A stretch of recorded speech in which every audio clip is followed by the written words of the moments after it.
Sabilul ilmi, meretas jalan ilmu, meniti jejak ulama. Orang-orang yang takut kepada Allah itu hanya para ulama. Adapun para ulama ataupun selain para ulama atau selain orang-orang berilmu, maka ya, mereka tidak akan takut kepada Allah Subhanahu wa taala. Jadi akan mengantarkan kita, ya, menjadikan kita takut kepada Allah Subhanahu wa taala itu adalah ilmu. Dengan ilmu maka kita bisa merasakan takut kepada Allah Subhanahu wa taala. Kita bisa memiliki khasyatullah, rasa takut kepada Allah Subhanahu wa taala. Dengan rasa takut itu kita kemudian termotivasi untuk taat kepadanya, sehingga kemudian dengannya kita masuk surga.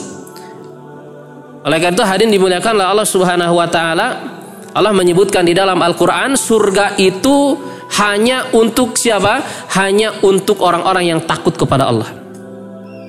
Jadi kita tidak akan bisa masuk surga sampai kita takut kepada Allah. Dan kita tidak akan takut kepada Allah, ya, kecuali jika kita memiliki ilmu.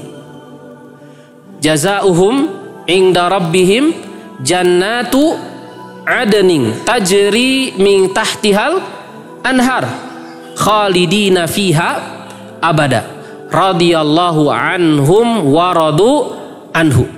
Pahala mereka, balasan mereka itu adalah surga Aden yang mengalir di bawahnya sungai-sungai. Yang mengalir di bawahnya sungai-sungai. Mereka kekal di dalamnya. Mereka kekal di dalamnya. Di dalam surga itu mereka kekal.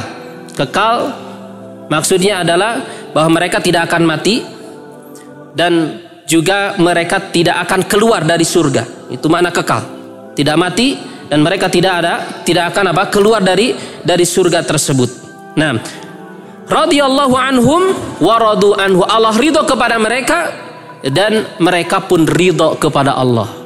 Nah, kemudian Allah menutup ayat ini dengan firman-Nya, dzalika liman khasyiya rabbah. Itu semua bagi siapa? Bagi orang yang takut kepada Rabb-Nya. Bagi orang yang takut kepada Allah Subhanahu wa taala. Jadi surga Aden yang mengalir di bawahnya sungai-sungai, yang penghuninya kekal di dalamnya, yang diridhoi oleh Allah Subhanahu wa taala dan mereka pun ridho kepada Allah, itu semua bagi orang-orang yang takut kepada Allah.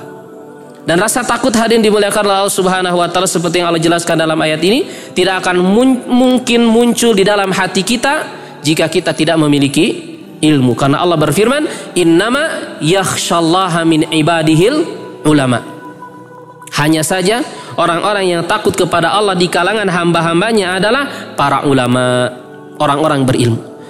Semakin tinggi ilmu yang kita miliki, maka kita akan semakin takut kepada Allah Subhanahu wa taala. Dan semakin rendah ilmu seseorang, maka semakin rendah pula rasa takutnya kepada Allah Subhanahu wa taala.